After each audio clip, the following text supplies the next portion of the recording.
కూర్చుంటే చాలాసేపు ఉన్నాము. వాళ్ళని బాధితులను తీసుకురాకుండా డ్రామా చేస్తున్నారు. ఎక్కడ దాచి పెడతారు, ఎంతసేపు దాచి పెడతారు చూద్దాం. ఎంతసేపు నుంచి డ్రామా చేస్తున్నారు. అధికార పక్షానికి డైరెక్ట్ గా కొమ్ము కాస్తూ పోలీసు వ్యవస్థకే కొంతమంది చెడ్డ పేరు చేస్తున్నారు. ఈ వేధింపులు ఇక్కడ కాదు, రాష్ట్ర వ్యాప్తంగా ఇలాంటి వేధింపులు, ఇలాంటి దౌర్జన్యాలు జరుగుతూ ఉన్నాయి. పట్టపగలే హత్యలు జరుగుతూ ఉన్నాయి, పట్టపగలే దోపిడీ జరుగుతూ ఉంది, పట్టపగలే అరాచకం జరుగుతూ ఉంది. ఈ ప్రభుత్వం అరాచకమైన ప్రభుత్వం. దీన్ని అంతమొందించాలంటే అందరూ సమన్వయం పాటించాలి. అందరం ఒక్కటి కావాలి, అందరం ఒక్కటై ఎదురు తిరగాలి. తమిళనాడులో, అంతకుముందు శ్రీలంకలో, నేపాల్లో ఎట్లా జరిగిందో ఆ పరిస్థితి ఈ రాష్ట్రంలో కూడా ఖచ్చితంగా వస్తుంది, దగ్గరలోనే ఉంది. కనుక దయచేసి అలా కూర్చోండి, కూర్చోండి. కనుక అందరూ వాళ్ళు చూద్దాం, ఇంకా 10 నిమిషాలు చూద్దాం.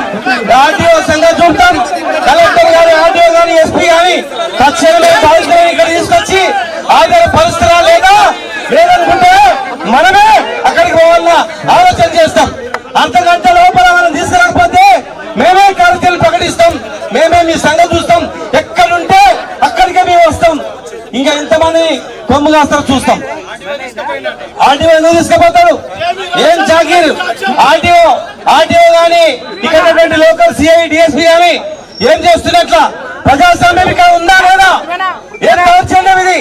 అంబేద్కర్ రాసిన రాజ్యాంగం ఉందా? వేరే రాజ్యాంగం ఉందా? ఏం అరాచకం ఇది? ఒక చిన్న పసికులను చంపడమే కాకుండా బాధితులను కొమ్ములు వేస్తూ వాళ్ళను పరిణామ దాకా పంపించి రాజ్య మర్యాదలు చేసి ఈ రోజు రాష్ట్రం మొత్తం కూడా అట్టుడుతా ఉంటే ఇప్పటివరకు యాక్షన్ తీసుకోకుండా ఇన్ని నిర్బంధాల. కేటీఆర్ గారు వస్తున్నారనగానే భయమా? కేటీఆర్ గారు వస్తున్నా అంటే మేము బాధ్యతలు తీసుకుపోయి దాచిపెడితే మరి మేము ఊరుకుంటామా? ఖచ్చితంగా ఎక్కడ ఉంటే అక్కడ వస్తాం. మర్యాదగా ఇక్కడ తీసుకొచ్చి బాధిత కుటుంబాలను ఇక్కడ తీసుకొచ్చి మా ప్రజా సంఘాలు ఇక్కడ మా నాయకుల పక్షాలు నిలబడి ఇక్కడ ఏం జరిగిందో మేము నిజ నిర్ధారణగా మేము తెలుసుకుంటాం.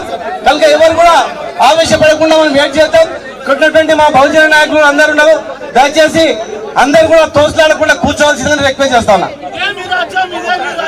అయితే అలా ఒక నిమిషం ఆగండి. సరే, బాధితులు అలా ఒక నిమిషం, బాధితులను బాధితులు ఎస్సీ కమిషన్ వాళ్ళు వచ్చిరంటే అక్కడికి తీసుకెళ్లారు. మా జేఏసీ నాయకులు, బీసీఎస్సీ ఎస్టీ జేఏసీ నాయకులు బాధితుల వెంబడే ఉన్నారన్న. వాళ్ళు వాళ్ళ పక్షాన్ని వాళ్ళెంబడే ఉన్నారు. మీరు అన్నది కరెక్టే.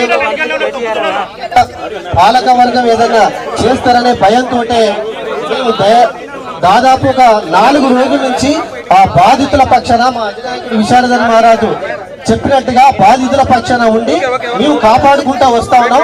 మీరు అలాంటి అపోహలు ఎవరూ దాచిపెట్టలేదు. మేము ఖచ్చితంగా మా బీసీఎస్సీ ఎస్టీ నాయకులు అక్కడ ఉన్నారు వాళ్ళ పక్షాన. మీరు దాని గురించి ఏం టెన్షన్ పడాల్సింది లేదు.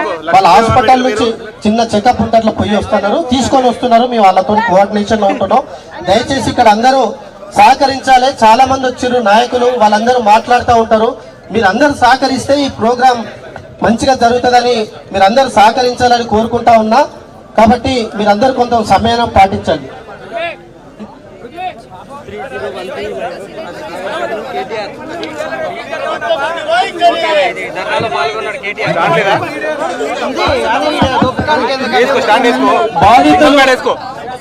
బాధితుల దగ్గర జేఏసీ నాయకులు ఉన్నారు, బిఎస్పీ నాయకులు ఉన్నారు, ఎంఆర్పిఎస్ నాయకులు ఉన్నారు. అనసినా మనతోనే ఉన్నారు బాధితులు.